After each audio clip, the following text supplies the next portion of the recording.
This is not an old lady. It is really one of these three women. Number one, what is your name, please? My name is Pat Moore. Number two. My name is Pat Moore. Number three. My name is Pat Moore. Only one of these people is the real Pat Moore, and is the only one sworn to tell the truth.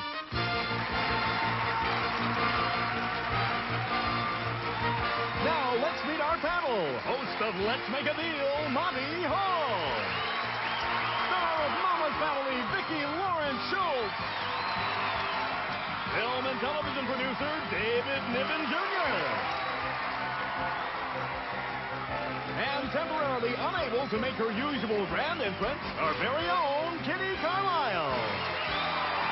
Here's the host of To Tell the Truth, Lynn Swann.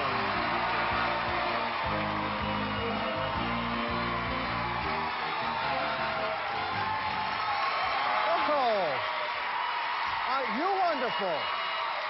Terrific. Thank you. Good morning, panel. Good morning, Lynn. Good to see you. Kitty, you have to give us an update on your knee. How is it? Next time you see me, I'll be floating down those stairs just like you were. I'll look like a ballet dancer. Wonderful. David, it's good to see you again. Well, it's always a pleasure to see you too, Lynn. Vicki and Monty, welcome. First time on the show. Well, thanks, Lynn. Gosh, it's swell. Yes, I've watched you for years. I think you're absolutely wonderful. Since you were a child, right? No, Thank you, I was an adult the whole time. Oh, okay. And Monty, didn't you do one of your first shows right in the studio? This is the very same studio where Let's Make a Deal started. Wonderful. Welcome back. 1876. Terrific. 1876. Well, let's get right to the story presented by our first team of challengers, all three of whom claim to be Pat Moore. And this is her story. Please, read along with me. I, Pat Moore, spent 3 years of my life disguised as an elderly woman. As a gerontologist, I studied the lifestyles of our elderly. And as an industrial designer, I create products and services to benefit older people. So I decided to become an older woman. I wrapped bandages around my legs, added splints to stiffen my walk, put Vaseline in my eyes to blur my vision, and wore earplugs to dull my hearing. I altered my face and body to simulate the degeneration of aging. Disguised as a woman 85 years of age, I took to the streets. When I posed as a rich elderly woman, I was treated well. But when I posed as a poor woman, I was shortchanged, shoved, ignored, and once brutally beaten and mugged. The way we treat our elders is a crime. It has changed my whole philosophy about growing older. I've written a book based on my street experience. It's titled Disguised, A True Story. It's my personal journey into my own possible future. Signed, Pat Moore.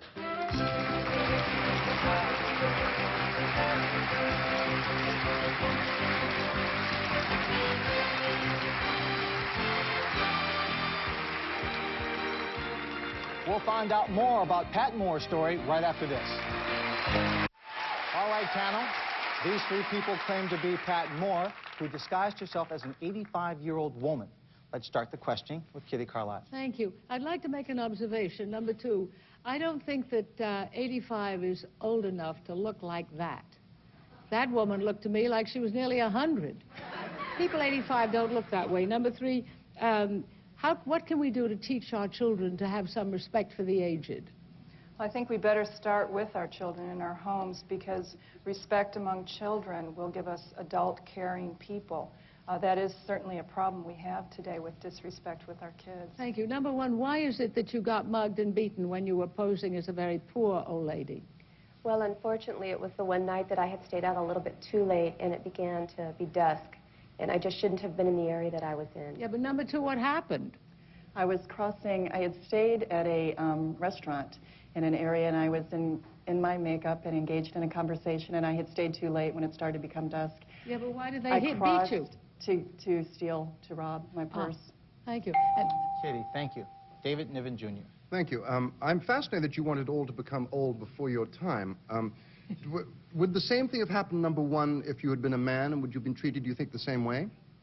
Well, the problem exists with the elderly in general, but it exists more with elderly women. And I think the mugging may have occurred because I was an elderly woman as opposed to an elderly man. Okay. Number two, it says here that you create various products. What is your favorite product that you created for the elderly? One of the things that I think was very beneficial, people with arthritic hands lots of times have difficulty turning on a light or a lamp switch. Now they have sensor touch lamps so that somebody can just touch the lamp and it will go on. Oh, I don't know. David, thank you. Vicki Lawrence. Well, I'm fascinated. You know, I did this for a living, played an old woman, and I had lots of fun doing it. Number two, are you married? I'm not married now. Number one, are you married? No. Okay, so you're not. So number three, was there anybody in your life that saw you being an old person? No. Personally? No, just my makeup artist. All right. Number two, did you do this alone? After the mugging, I was never alone. I would hire off-duty police officers to act as a grandson, or so I was never after the mugging. Number one, what city did you do this in? I did it all over the country, 116 cities. And number three, what prompted you to write this book? I was actually approached to write the book. I did the research for the pure sake of better design. And 3 years after I finished, someone asked me to write the book. And number two, do you have any... Vicki, thank you. Monty Hall. Yes, I was interested to find that you were treated shabbily when you were poor, but when you were elderly and rich, they treated you with respect. Number two, were you treated the same way by men as well as women? It was pretty much universal. And number three, what about older people? How did they treat you when they saw you? The only difference is if someone is ill. A older person is a little bit afraid of someone the same age who might be in a wheelchair, and sadly they have an opportunity to distance themselves. And number one, how about children? How do they treat you? Well, it really seemed to depend on their upbringing. Some children who had grandparents in the home were very kind to me and would mention to me, oh, I have a grandma just like you, and they would be very kind. Others would just run past me and shove me around. And number two, how... Monty, thank you. That means, okay. panel, that your time is up and time for you to vote for either number one, number two, or number three. Our team of challengers will receive $500 for each incorrect vote with a guarantee of $1,000. And if the panel is fooled completely, the team will receive $3,000. So, we're about to find out if you can be fooled completely. We'll start with Kitty Carlisle. Well, they were wonderful, but I thought that number one talked a little bit too much about the dusk and all that when she got mugged, and I couldn't get too much information from number two either. But number three mentioned the industrial designer, I think the name of it that she worked for, and she seemed to be very self-possessed, and I think would have the courage to do a thing like that. Number three, David. Well, I'm always fooled, and this, I'm sure, will be a similar occasion. However, I happen to agree with Kitty. My reason for agreeing with Kitty, however, is because having looked at the tape, it was number three seemed about the right size of the little old lady that was wandering around. But she was bent over. Well, it fooled me. I'm always fooled. Well, good reason anyway, David. Vicki? Well, I'm too damn blind to have seen the tape, so that doesn't help me much. And of course, I never looked like myself when I was dressed old. So that was no help. Number two, I was torn between one and three. I don't know. I voted for number one. Okay. Not Monty? a very good reason, but... Well, I feel that there's a certain professionalism that goes along with being a gerontologist and a researcher, and number three seemed to have that professional attitude, so I picked her. Well, the votes are all in. 1 vote for number one, no votes for number two, and 3 for number three. Well, now is the moment of truth. Will the real Pat Moore please stand up?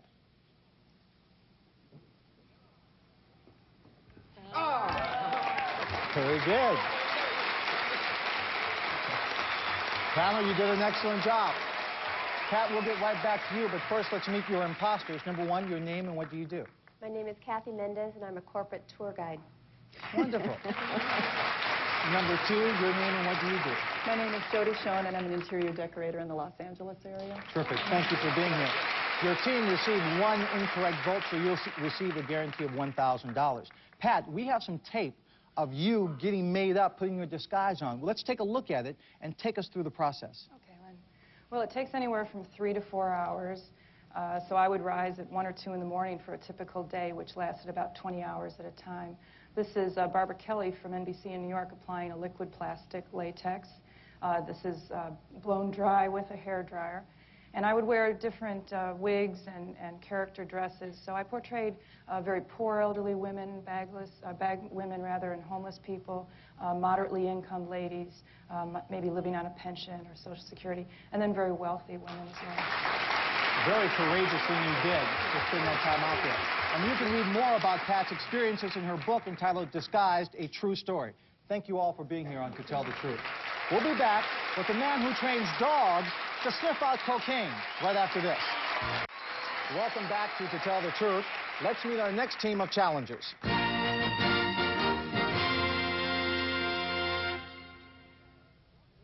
Number 1, what is your name, please? My name is Dan Lamaster. Number 2. My name is Dan Lamaster. Number 3. My name is Dan Lamaster. Panel, it's up to you to locate the real Dan Lamaster, and here is his story. Please read along with me. I, Dan Lamaster, train dogs to sniff out narcotics. I run a school to train dogs in police work, particularly in the detection of marijuana, cocaine, heroin, and other narcotics. The dogs undergo an intensive 5-week course and have achieved miraculous results. Axel here was responsible for the seizure of 29 airplanes carrying drugs in 1 year. In the nation's multi-billion-dollar war on drugs, there is no more effective weapon than a good dog. Another one of our dogs, Dandy, led to the seizure of 2.5 tons of cocaine and $12 million in cash. Dandy can't be here today because the trial isn't over and he's a material witness. When it comes to narcotics detection, nothing equals a dog's nose. Signed, Dan Lamaster.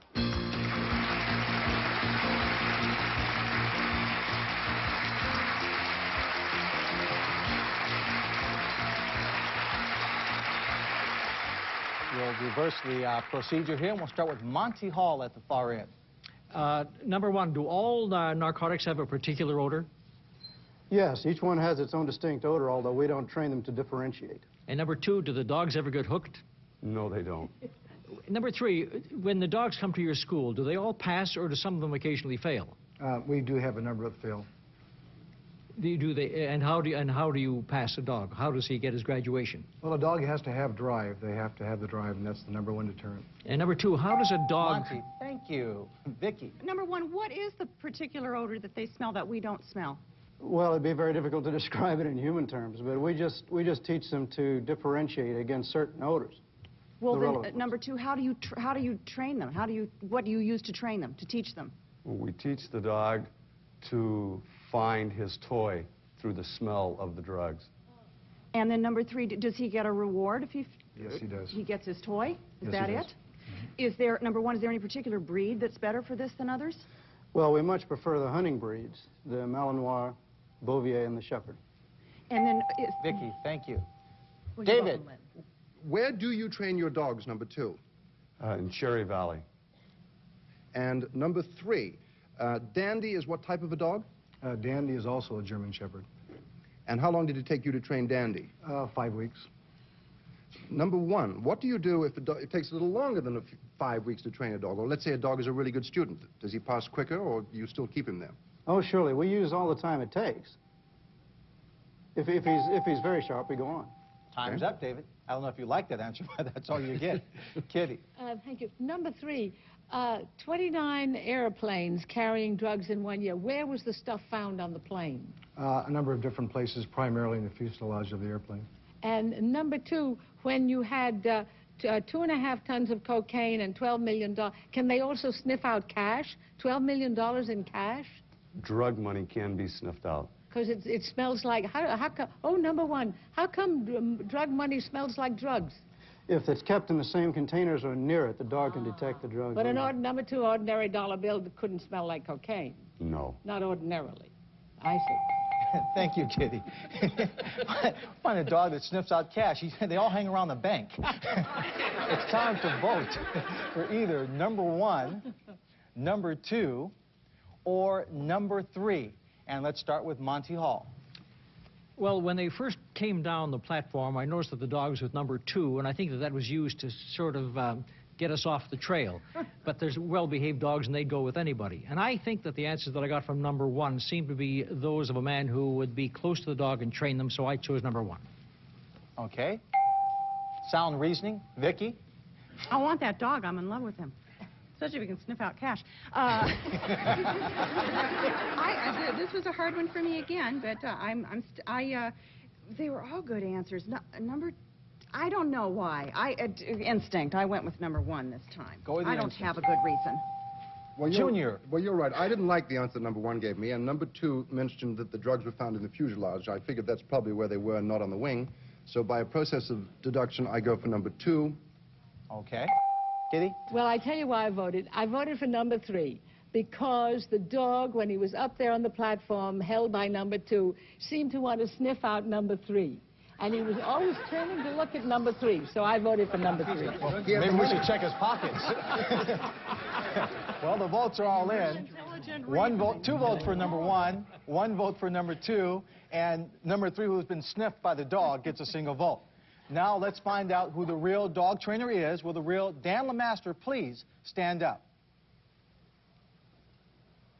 Guess what, guys? Number 2.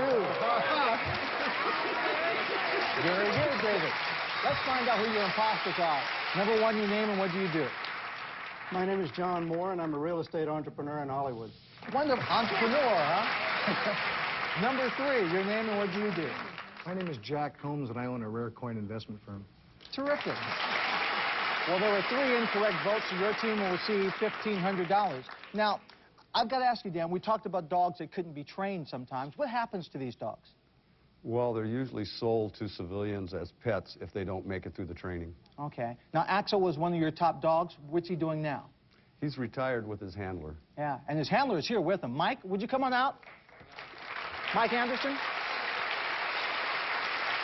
Mike, how are you? Mike is a detective on the police squad. Now, you've worked with Axel for how long? 6 years. Yeah. Now, what's the most dangerous situation this dog gets into when he's out sniffing for those drugs? Not a whole lot of dangerous situations because we control everything we do with them, so we don't jeopardize that. No problem when he has a cold, he can still do his job? Yeah, I think so. Okay. Well, terrific. Thank you all for being on the show and for playing To Tell the Truth. We'll be back to play one-on-one with someone from our studio audience right after this.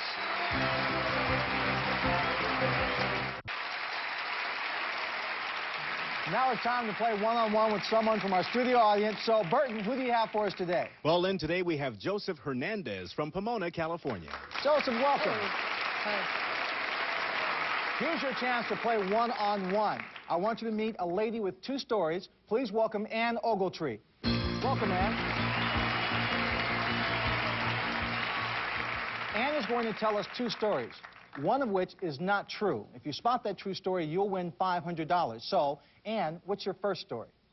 My daughter has been in the news because of her friendship with Donald Trump. I'm Marla Maples' mother. Now, that may or may not be the truth, so listen to her second story. I run a charm school called Southern Hospitality.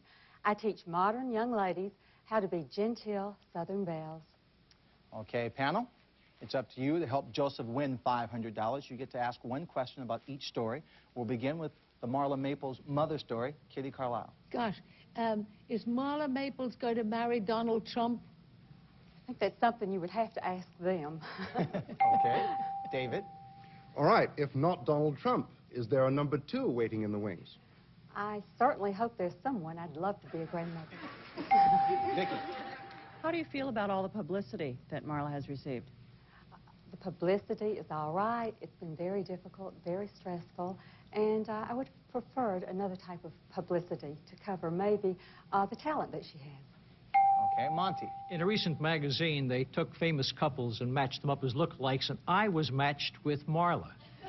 Really? Do I look like Marla? Do you look like Marla? You look like you could be with anyone. Thanks, Be careful, Donald might ask you out. Now, you heard the first story. Let's go to the second story, the charm school. Kitty. Is there much call for a Southern Belle Charm School these days? Well, actually, in our area, there is. We have a lot of young ladies who do enjoy attending this type of school. Thank you. David? What percentage of your students come from places other than southern states? Most of my students do come from southern states, but I do have some from other parts of the country that just want to learn etiquette with a southern flair. Vicki? What would you say is the worst etiquette fault that young ladies have nowadays? You know, most of them are just so good that they just need more confidence. Well, aside from etiquette, what is the one thing you tell your Southern belles not to do ever? Oh, what I mostly tell them to do is consider other people's feelings in all of the things that they do. That's the most important part of etiquette. Okay, Joseph, you've heard the cross-examination. Is Ann Marla Maples' mother, or does she run the Southern Belle Charm School? Well, the last two questions she was sort of stumped on, so I think she'd be Marla Maples' mother. Okay. Ann, what's your true story? To tell the truth, I am Marla Maples' mother. Pay attention, Joseph. And for your attention, you win $500.